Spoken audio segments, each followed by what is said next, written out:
과학을 좋아하는 이 우주들이 이제 상호작용이 벌어지면서 어마어마한 과학의 시대가 열리는 거 아닌가. 큰 어떤 변혁의 시기가 다가올 때 네. 과학 콘서트가 열리는 겁니다. 거기에 진짜 학문의 정수를 연구하시는 과학자도 나오시고 기임을 딱 나오면 막 사람들이 응빈 하면서 막 파도 타기 하고 막. 이걸 보고 자란 세대는 나도 저렇게 되고 싶다. 나도 과학을 해서 대중과 저런 소통을 하고 싶다. 궤도의 과학 속으로 오신 여러분 환영합니다. 영화를 통해서 나눠보는 과학 이야기 이지아 배우님입니다. 안녕하세요. 이지아입니다. 네, 제가 시켰습니다. 배달의 민족에서 쿠폰도 안 쓰고 시켰고요. 왜냐면 쿠폰이 없어요 요새. 치킨을 어쩜 이렇게 많이 알아요? 저는 치킨 전문가입니다. 공부를 정말 많이 했고요. 과학이에요, 치킨이에요? 사실 과학은 제가 그 깊이가 얕아요. 치킨이 훨씬 깊죠. 아, 그 정도로 치킨이. 그럼요. 와. 잡아드릴게요. 얘를 좀 잡아. 얘를? 오케이. 오케이. 아니 저는 이재 배우님 관리 때문에 껍질 쪽을 안 드시는 줄 알고 뜯으시길래 제가 껍질을 잡아드리려고 그랬더니 살을 빼고 껍질을 가져가시네요. 그럼요. 껍질 하이라이트지. 맞아. 네, 오늘은 Everything Everywhere All at Once 이 영화를 가지고 다중우주 얘기를 할 건데 영화 어떻게 보셨어요? 저는 너무 재밌게 봤죠. 주인공의 모습이 우주 전체에서 엄청나게 복잡하게 퍼져 있고 이것들을 하나하나 다 막 이렇게 교차하면서 시각화를 해주잖아요. 네. 그런 연출 되게 좋았고 사실은 되게 그 B급 영화라는 느낌을 많이 받았었는데 막상 되게 어떤 깔끔하게 만들어진 영화 같기도 하고 베이글이라든지 블랙홀이라든지 이런 것들이 손이 손이 이렇게 떡볶이 같은 가래떡 손 이런 것들. 그래서 약간 B급의 모양을 갖고 있지만 생각보다 되게 웰메이드 영화인 것 같다. 그런 그쵸. 느낌을 많이 받았습니다. 저는. 상도 엄청 많이 받았죠. 맞아요. 근데 다양한 평행 우주를 경험하면서 자신의 삶들을 목격하게 되는데 그렇죠. 그게 평행 우주예요, 다중 우주예요? 저는 이게 이 에어리 대단한 게 뭐냐면은 네. 보통은 평행 우주예요. 일단은 평행 우주와 다중 우주의 차이를 설명을 좀 드리자면은 네네네. 저랑 지아님이 평행 우주에서 다른 우주에서 만났어. 그러면 거기서 지아님은 다른 직업을 갖고 있겠죠. 네. 예를 들어 뭐 과학자야 거기서. 근데 제가 노상에서 이렇게 달고나를 하고 달고나 있어. 먹고 싶다. 그러면은 저를 알아볼 수 있겠죠. 네. 너 여기서 달고나 파네? 뭐야? 이럴 수 있어요. 이건 평행 우주. 근데 다중 우주는 뭐냐면은 우리를 서로 알아볼 수 있고 뭐 직업 정도가 바뀌는 게 아니라 완전 열려 있는 거야. 그러면 이거는 다중 우주네요, 에이올은. 그쵸. 왜냐하면 얘네들이 그 주인공이 돌로도 변하잖아요. 맞아, 돌루도 되고. 그러니까 네. 다른 우주를 갔을 때 우리는 아예 그것을 알아보지조차 못한다. 그 정도로 변화의 폭이 크다. 다른 우주로 갔더니 제가 직업이 바뀐 게 아니라 거기서는 목인 거예요, 목이. 그러면 탁 잡아서 죽이고 끝날 수도 있는 거고. 다중 우주가 훨씬 큰 개념이고 네. 그 안에 평행 우주가 있다. 평행 우주는 지금 우주랑 어느 정도는 물리 법칙상에서의 연결은 있어요. 근데 다중 우주는 물리 법칙조차 안 맞을 수 있다. 아예 다른 우주다. 평행 우주든 다중 우주든 현 우주랑 연결되어 있지 않습니다. 원래는 평행 우주든 다중 우주든 나의 우주가 아닌 다른 우주. 다른 우주와는 어떤 관련도 없어요. 상호작용 자체가 불가능해요. 원래는. 근데 예를 들어서 아예 상호작용이 안 되면 어떠한 것도 연결이 안 되잖아요. 그럼 사실 영화나 드라마를 못 만들겠죠. 그러니까 영화나 드라마에서는 다른 우주와 상호작용을 합니다. 근데 과학에서는 다른 우주랑 상호작용하는 것 자체가 이미 다른 우주가 아닙니다. 이거는 우리 우주인 거예요. 다른 우주는 상호작용이 아예 불가능해요. 네. 근데 이제 여기 이제 여주인공이 있는데 이 여주인공의 많은 삶도 있지 않습니까? 네네. 그 삶 중에 좀 가장 기억에 남는 삶이 있을까요? 저는 단연 그 돌 삶이 굉장히 임팩트 있었고 얼마나 답답할까. 어쨌든 그 움직이지 못하는 채로 그 삶을 살아내야 되는 거잖아요. 그래서 충격적이었어요. 되게 짧은 순간이지만. 그래서 저는 기억에 남는 에블린의 삶이라기보다 지금 현재에서의 삶. 그렇죠.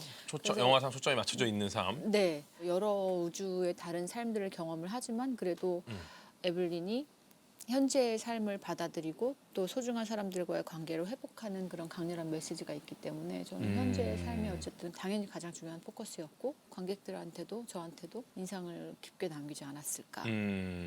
약간 이런 거죠. 나도 다른 우주에서 그럴 수 있겠다. 내가 지금 이 우주에는 이런 삶을 살고 있지만 다른 우주에서는 배우이기도 하고 스포츠 스타일 수도 있고 평범한 혜성일 수도 있고 백수일 수도 있고 이건 모르는 거잖아요. 그런 것들을 또 하니까 그래서 재밌다라는 거죠. 평행 우주가 증명된 적이 있나는 증명된 적은 없죠. 이거 다 그냥 설이잖아요. 네, 가설. 그렇죠. 사실은 이거는 증명하기가 불가능하다고 볼 수 있죠.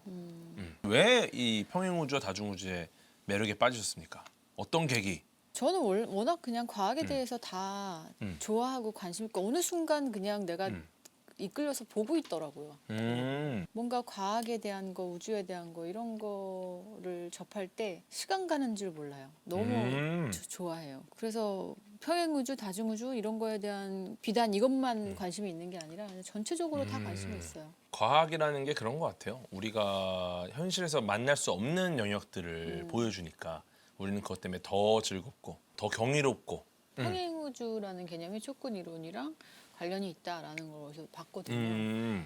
근데 이제 끈 이론 자체가 이제는 좀 신빙성이 떨어진다라는 얘기들이 많으니까. 그렇죠. 이제는 끈이론은 이제 사실은 어떻게 증명하기도 쉽지 않고 이제는 거의 관심을 갖고 있지 않은 이론이긴 하죠.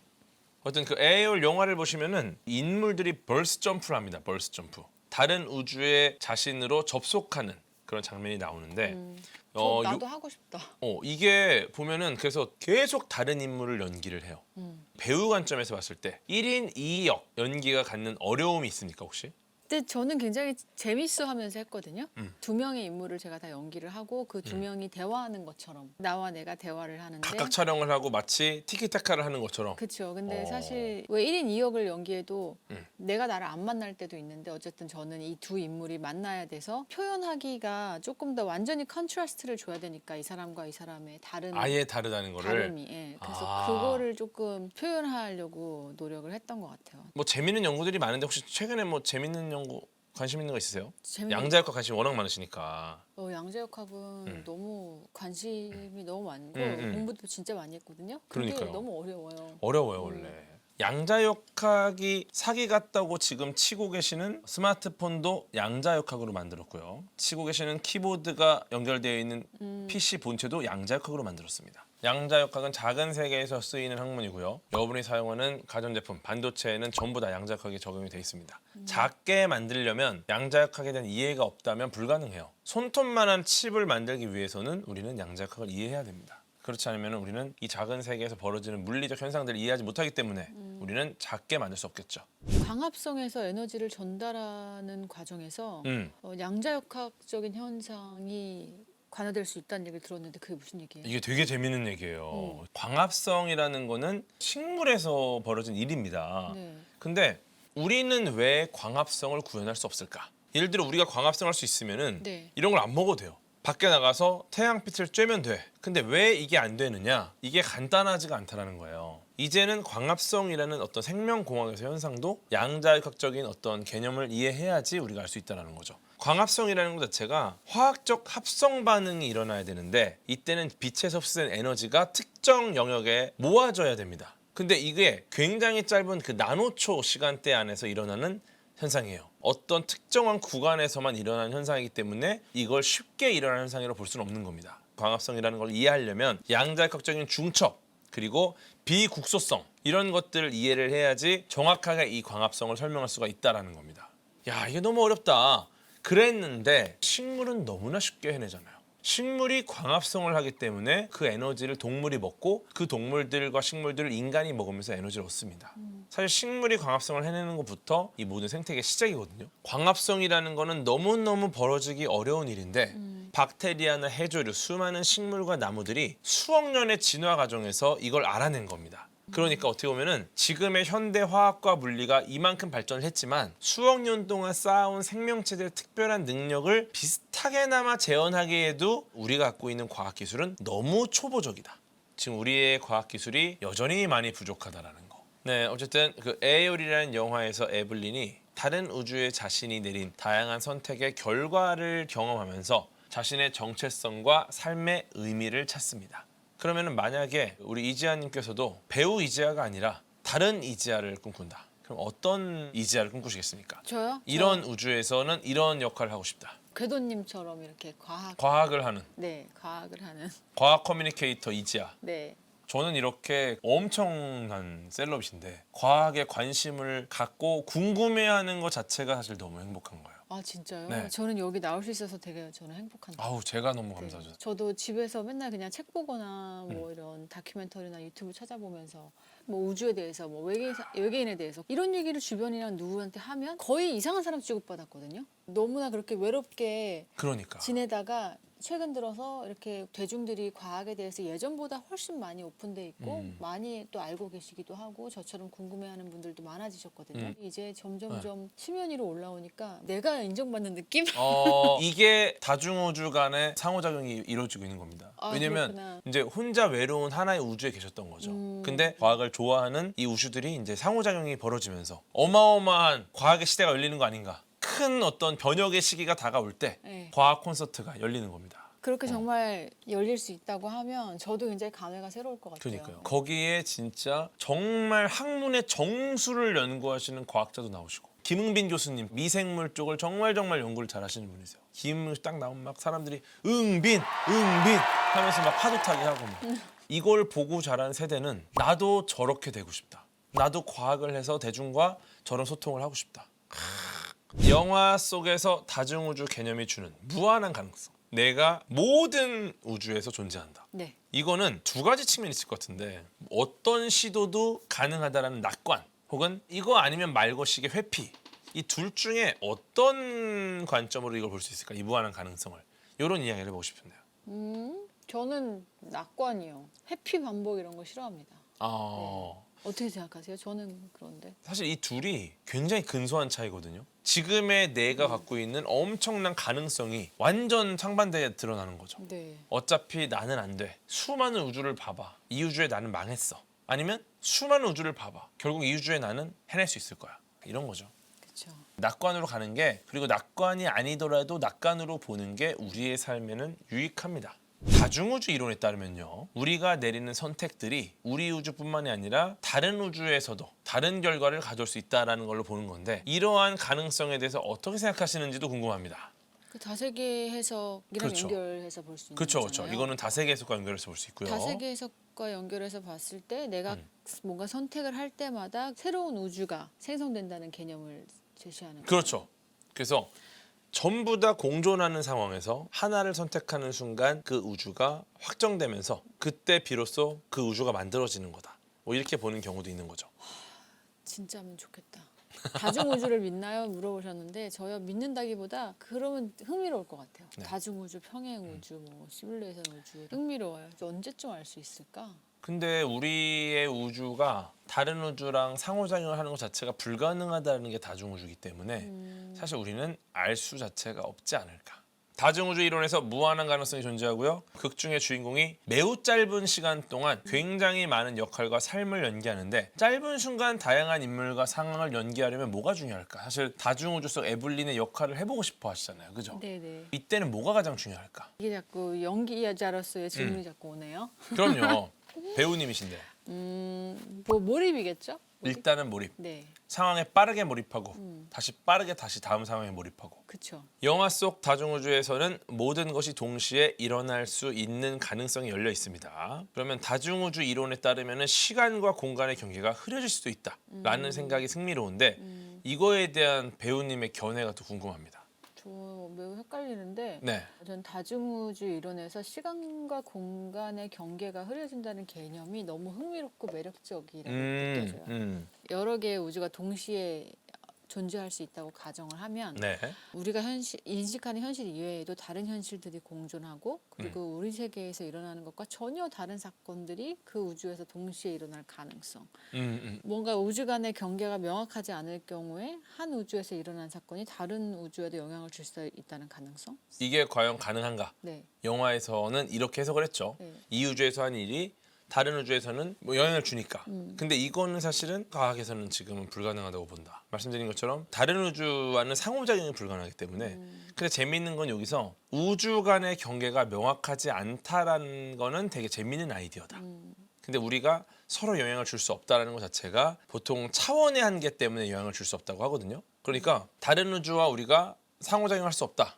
이거는 차원이 안 맞는 거예요. 차원 자체가. 우리는 상상할 수 없는 차원이기 때문에 차원이 맞지 않으면 우리는 만날 수 없다. 예를 들어 우리가 이제 2차원, 2차원에 이런 평면이 있습니다. 그럼 2차원의 평면이 3차원상의 이런 젓가락이 등장을 하잖아요. 그럼 어때요? 얘는 3차원상에서는 얘를 영원히 못 만날 수도 있어요. 왜냐? 2차원 존재니까. 높이라는 개념이 없어요. 그럼 높이 떠 있는 무언가는 만날 수 없겠죠. 이게 이제 차원에 대한 이야기인데 재미있는 건 여기서는 경계가 명확하지 않다라는 식으로 설명했기 때문에 경계가 명확하지 않다? 서로 영향을 줄 가능성이 있을 수 있다. 근데 이거를 과학적으로 어떻게 해석할 수 있을지 이거는 사실은 또 굉장히 어려운 문제다라고 볼 수 있겠죠. 양자 얽힘. 양자 얽힘 현상에 대한 얘기가 나와서 말인데 그 두 개의 입자가 공간적으로 완전히 멀리 떨어져 있어도 서로 영향을 주고받을 수 있다라는 게 양자 얽힘이죠. 다중우주에서 다른 우주에 영향을 준다라는 게 양자 얽힘 같은 어떤 요소가 존재한다면 가능하지 않을까라는 또 생각이 좀 있습니다. 어떤 식으로 영향을 줄까요? 양자 얽힘 상태에서는 이 하나의 입자가 상태를 측정하는 순간 다른 입자가 즉시 결정되잖아요. 근데 그렇죠, 어떤 그렇죠. 식으로 영향을 주는 거예요? 사실은 아직은 알 수 없어요. 양자 얽힘의 실험적인 증명은 해냈습니다. 멀리 떨어진 두 개의 입자가 서로 얽힌 상태라는 건 증명을 해놨어요. 얽힌 상태에서 서로 상호작용을 하는 게 가능하다. 근데 이거를 실제로 어떻게 쓸 수 있는가, 어떤 식으로 해석할 수 있는가, 이거는 또 완전히 좀 다른 이야기일 것 같아요. 그냥 그렇게 실험을 해서 결과는 그렇게 나왔는데 아직 정확한 건 모른다. 그렇죠. 실험적인 증명을 해냈으나 양자 얽힘을 통해서 뭐 소통을 한다? 이건 아직은 불가능한 얘기인 거죠. 네. 우리가 알 수 없는 이유로 갑자기 막 짜증이 막 나는 경우도 있고 네. 화가 나는 경우도 있고 우울하기도 하고 이런 알 수 없는 감정에 정말 아무 이유 없이 이렇게 휩싸이기도 하는데 다른 우주의 내가 지금 나에게 영향을 주는 거 아닌가라는 해석도 해볼 수 있겠죠. 사실 이거는 뭐 과학적으로 보긴 좀 어렵지만 어떤 상상의 영역이죠. 어떤 상상의 영역. 이렇게 알 수 없는 우울감이 닥쳐온다. 네. 그때 어떻게 해소하십니까? 이런 경우에. 뭐 코티졸이 과다 분비됐나 이런 생각을 하면서 뭔가 이렇게 이 교감신경계가 불균형을 이루고 있구나라고 깨닫고 오늘은 좀 일찍 자고 좀 푹 쉬어야겠다 뭐 이런 생각을 하죠.